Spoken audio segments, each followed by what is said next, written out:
Foi aprendendo que percebemos ser possível ensinar. O que nós vamos fazer hoje é uma coisa que alguns alunos nossos já têm experiência da disciplina Política e Problemática da Assistência, que a gente vai promover um círculo de cultura, tá? Nesse círculo de cultura nós vamos tratar hoje da doença infantil como uma patologia social e uma patologia orgânica. Tá? Vocês receberam um texto, esse texto vocês já leram. A gente trabalha com uma pedagogia problematizadora, trazendo os casos, que a gente chama de casos da saúde, né? Transformando esses casos em situações existenciais, né? Então começa já a interface com o método, a pedagogia freiriana. E aí a gente chega para ela e diz, o que está acontecendo? Uma pergunta assim geral. E aí ela desaba. Ela tinha passado a noite na rua, porque ela tinha sido agredida em casa, e ela não tinha como voltar para casa, passou a noite na rua. E aquela criança, na realidade, aquele sintoma que ela estava apresentando, que era uma dificuldade, né, respiratória, e que se de repente o profissional não tem um olhar atento, ele vai funcionar a veia, fazer a medicação, e ela vai voltar para casa ou para a rua, que no caso era. Então essa doença, às vezes, quando chega, né, a gente tem que olhar muito mais do que aquela dificuldade da respiração, né? A gente tem esse convívio, esse contato maior, a gente tem uma maior autonomia, né, frente aos pacientes, então a gente pode ter essa troca mesmo. E lá a gente vê os casos de reciprocidade de mão dupla e a de uma via só. Quando você chega a um paciente e talvez nem dá um bom dia, já chega fazendo os procedimentos que tem que se fazer, é uma outra forma de reciprocidade, entendeu? E quando você chega falando, bom dia, como você tá, tudo bem? E aí, acho que você perde um minuto a mais, e às vezes nem é perda, é ganho, porque você vai ter o melhor atendimento mesmo para esse paciente. Ensinar não é transferir conhecimento, mas criar as possibilidades para a sua produção ou a sua construção. Quem ensina, aprende ao ensinar, e quem aprende, ensina ao aprender.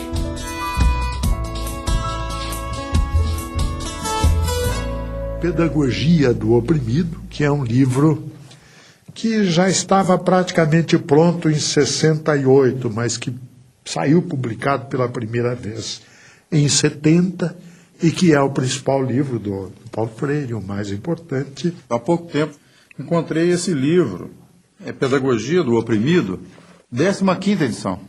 E aí, quando abri o livro, me surpreendi com uma série de anotações do próprio Paulo Freire, do punho dele. Ou seja, é bom até avisar os leitores que a edição autorizada para ser lida mesmo é da 16ª em diante da Pedagogia do Oprimido, porque ele corrigiu o livro todo. Mas o que é mais interessante, isto contesta, é uma das provas do rigor do Paulo Freire com relação ao pensamento. Eu considero a obra de Paulo Freire, e ele também a considerava, eu ouvi depoimentos dele nesse sentido, não como uma obra do terceiro mundo. Disse, eu não quero escrever uma pedagogia exclusiva para o terceiro mundo, né? Eu acho que colocar Paulo Freire no terceiro mundo e sectarizá-lo no terceiro mundo significa não querer ver a opressão na sua totalidade que vem do primeiro mundo.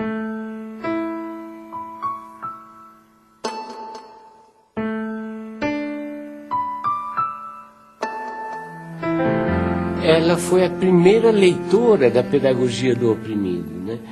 Ou seja, ela tinha uma sensibilidade, por exemplo, muito grande para escolher as palavras geradoras do método de alfabetização. E a Elza era uma grande educadora e que, inclusive, não acreditava que eu fosse outra coisa que não educador mesmo. Quer dizer, eu me lembro de uns sonhos que eu andei tendo na minha mocidade de ser juiz de direito, de fazer uma carreira por aí, e ela me dizia, rindo, apesar de todo o respeito que eu tenho pela magistratura, eu acho que você é mesmo um educador. Porque era um diabo de um amor, rapaz, tão soberanamente amor, mas amor no sentido de desprendimento, amor no sentido de consciência do outro. Olha só que coisa, né? Ela teve um papel indiscutível na minha vida durante um longo período em que nós vivemos sem hiatos, não? Casados durante 42 anos. É um tempão, um negócio fantástico. Quando minha mãe morreu, meu pai morreu também. Morreu e Eu escrevi até um poema falando disso. Quando minha mãe morreu, eu perdi meu pai, né? Fiquei órfã de pai e mãe, e vou por aí. E ficou um pedaço de pai conhecido e um pai completamente desconhecido, que era aquele meio morto, né? Quando a Elza morreu, é óbvio que um cara que amou desse jeito, quando morreu, a pessoa que ele amou, morreu nele e com ele um bando de coisa. E, inclusive, morreu a vontade de viver.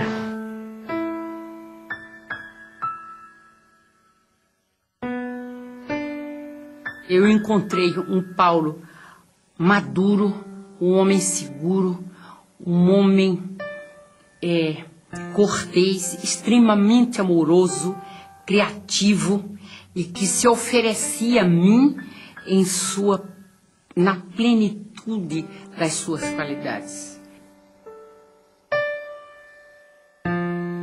Nós temos que educar para sermos seres mais.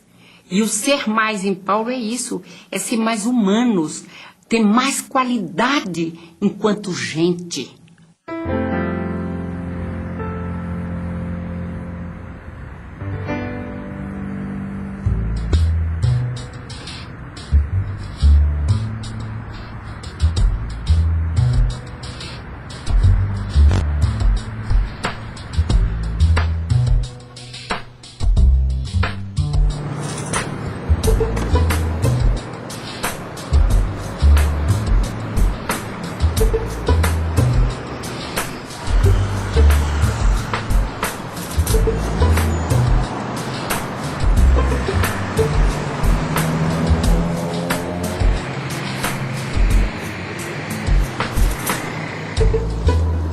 O MOVA é um movimento de alfabetização, né, que surge junto às camadas populares, buscando uma nova maneira e uma nova perspectiva de alfabetização, né, vinculada principalmente a esse pensamento e essa filosofia freiriana.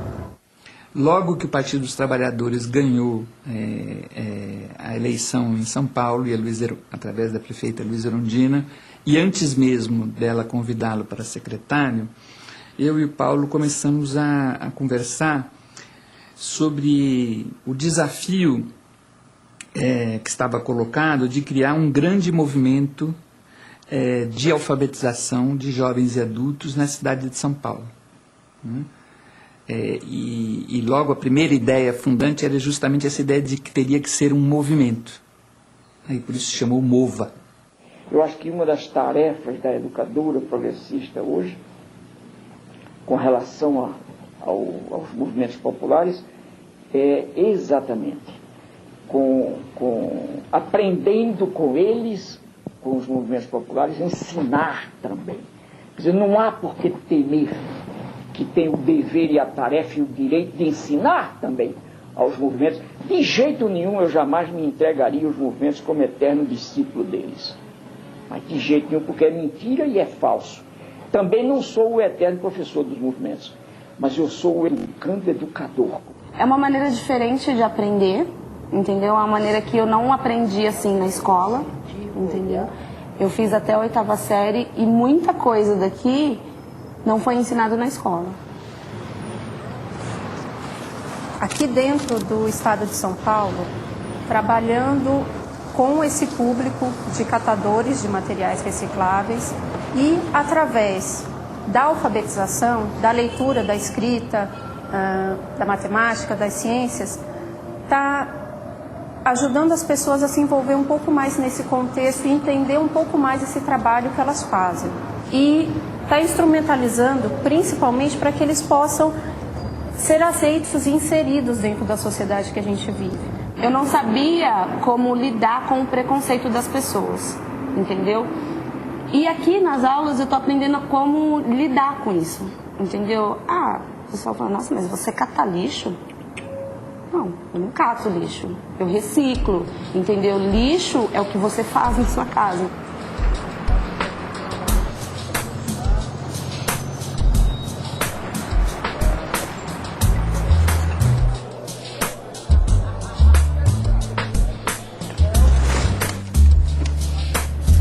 Estou estou aprendendo mais a me comunicar mais com as pessoas, né? Que é um pouquinho fechado e ficar mais extrovertido, né? Por causa da maneira que a gente aprende, né? Não é uma coisa assim que a gente chega na escola e não sabe o que vai fazer. No fim da aula a gente já sai satisfeito porque realizou alguma coisa. Depois que a gente criou essa poesia com esse tema coletividade, o que teve de importante com isso depois? Muito importante porque a gente é capaz de fazer uma poesia, né? Existe muita criatividade para isso, mas muitas vezes a gente no coletivo consegue conquistar mais ideias, né? Quem quer escrever Tempo Perdido? Minha poesia, estar com você. Sou uma pessoa muito contente e alegre, gosto de estar perto de vocês. Aprendo a ler, aprendo a escrever. Meu nome é Ailton, sou pobre de dinheiro, mas sou rico de saúde. Sobre as águas do mar e a luz brilhar ali pela rua passar sem saber o que, me sentindo tão só, sinto que é amor, sigo amor, amando-te assim, nós dois, amor e nós. Tá bom?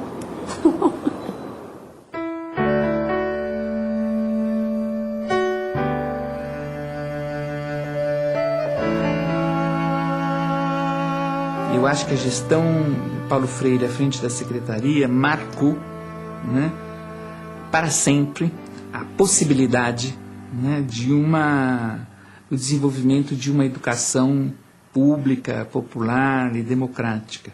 Eu acho que houve uma preocupação, né, muito profunda com valorizar, né, a figura dos educadores e das educadoras da rede municipal.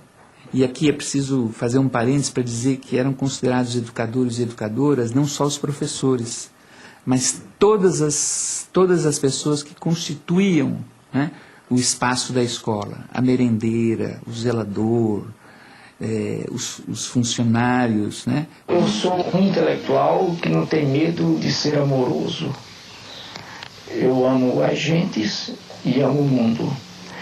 E é porque amo as pessoas e amo o mundo que eu brigo para que a justiça social se implante antes da caridade.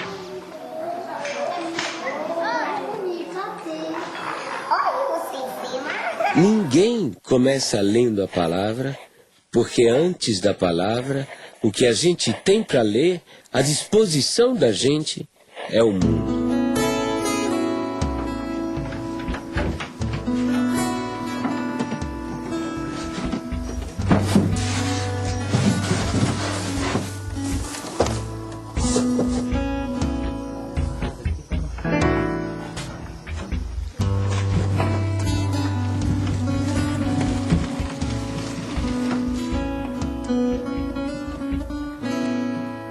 Porque se não tivesse esse curso aí, né, nós não aprendíamos mais a ler, não aprendia nada. Ia ficar pro resto da vida sem saber ler nada. Porque a pessoa que não sabe ler, praticamente ele é cego, né?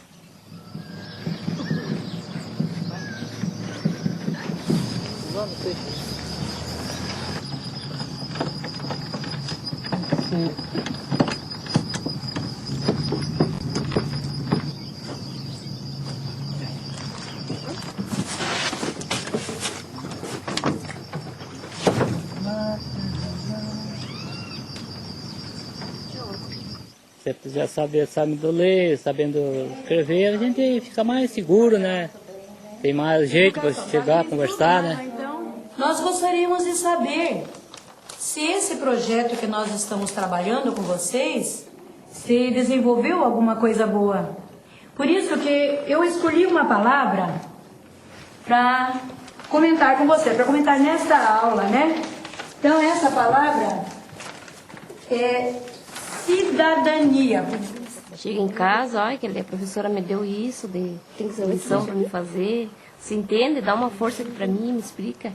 Se eu entendo, eu dou uma força para ele, ensino ele.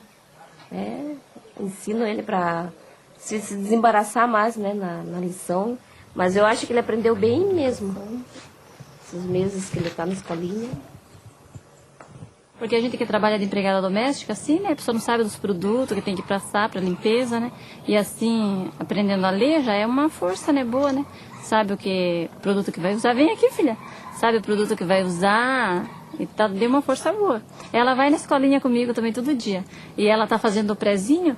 Eu aprendo mais com ela, né? Ela aprende comigo. Assim a gente vai indo.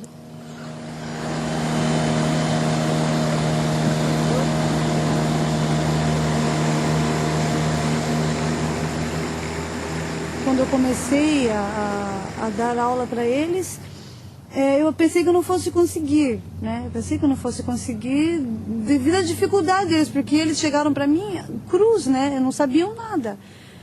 Aí eu comecei, passou umas 2, 3, acho que não chegou um mês de aula, chegou uma das alunas e falou: Miriam, eu consegui ir na Previdência Social, sozinha. Eu fiquei até emocionada, né? Quando eu vi assim, né, o Ministério, né? Aí, olhei assim, aprendi a ler para mim, era uma emoção. Porque na época que a gente era jovem, não tinha oportunidade para estudar, né? A gente só trabalhava. Então, eu dei graças a Deus, né? Por essa oportunidade, né?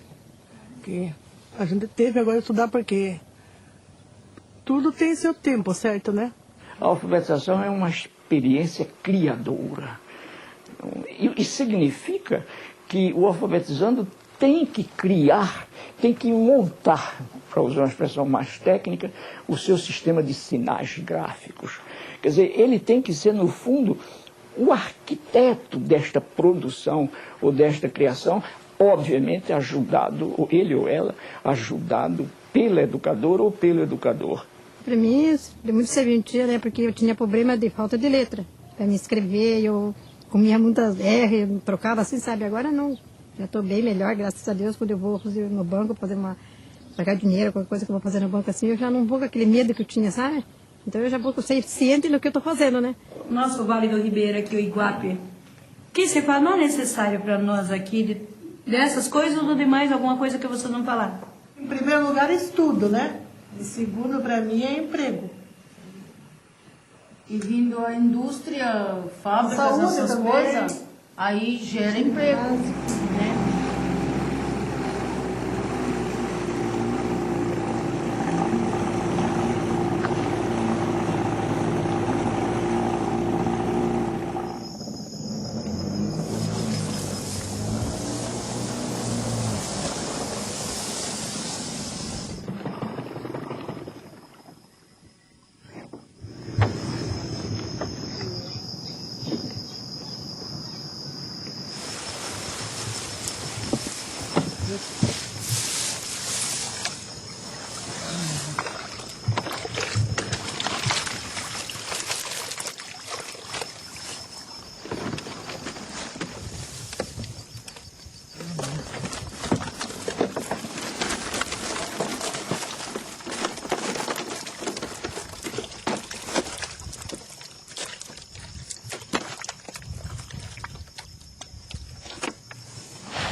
E outra pessoa aprendendo a ler e escrever pode pegar também pode arrumar um outro serviço melhor, né?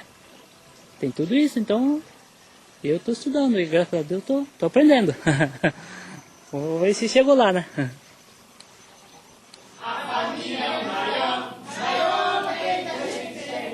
É feliz, quem mantém ela, quanto mais o dia é infinito também.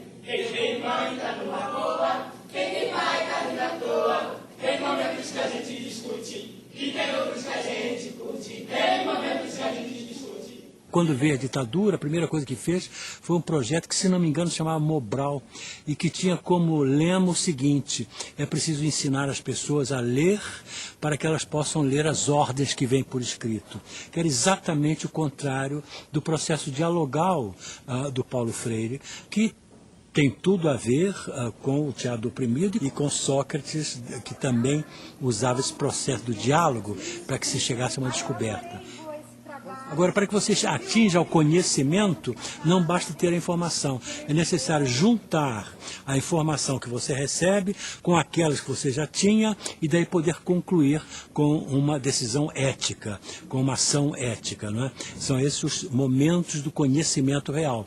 E o ensinar, se a gente não recebe daquele a quem ensina nada, nós vamos estar pondo na cabeça dele algumas informações que podem ser verdadeiras, mas que não vão servir para nada, e na nossa cabeça nós vamos apenas estar despejando alguma coisa que temos sem nada receber em troca.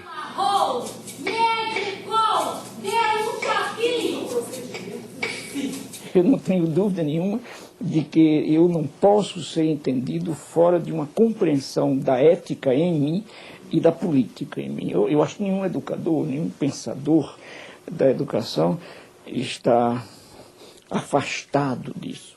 Quer dizer, a educação, enquanto formação humana, é um esforço indiscutivelmente ético e estético. Quer dizer, não há como separar também a decência da boniteza. Entende? Quer dizer, a educação, enquanto busca de boniteza, necessariamente procura a decência do ser.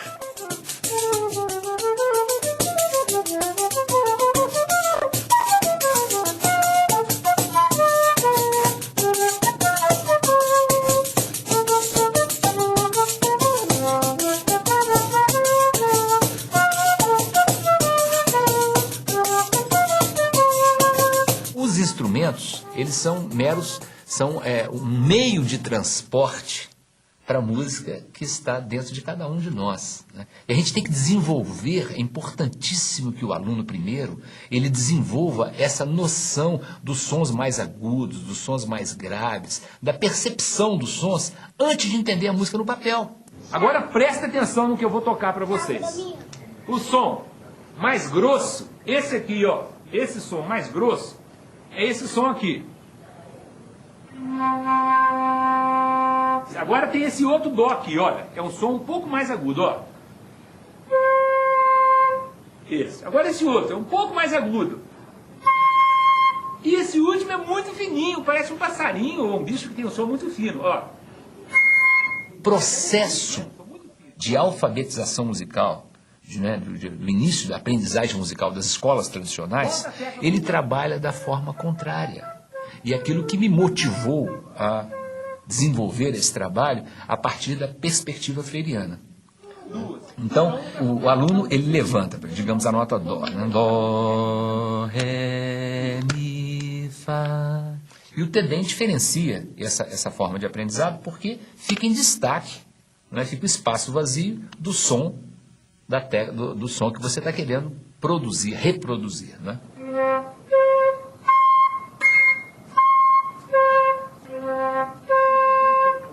Qual foi? Isso, muito bem, os dois acertaram. A ecopedagogia é um capítulo da pedagogia do oprimido. Por quê? Se a gente considera a Terra como um ser vivo e em evolução, hoje essa Terra é um grande oprimido. Nós vivemos de forma insustentável. Nós temos tudo para destruir o planeta, não pelas bombas atômicas. Nós podemos destruir hoje o planeta pelo modo insustentável de vida que vivemos nesse planeta. Então, nós temos que refundar os princípios da pedagogia para que ensine as crianças, jovens e adultos a viverem de forma sustentável, a terem um estilo de vida sustentável. Então, eu creio que esse vai ser o grande tema do século XXI. E Paulo Freire é esse educador do século XXI, porque estava extremamente ligado a essa temática da sustentabilidade. Quer dizer, há pessoas que me consideram um sonhador, e eu sou um sonhador. mas não um sonhador maluco. Entendeu? Mas há pessoas que me consideram um idealista, mas um idealista perigoso. E para mim, não. Para mim, a esperança faz parte disso que a gente vem chamando natureza humana. Eu gostaria de ser lembrado como um sujeito que amou profundamente o mundo e as pessoas, os bichos, as árvores, as águas, a vida.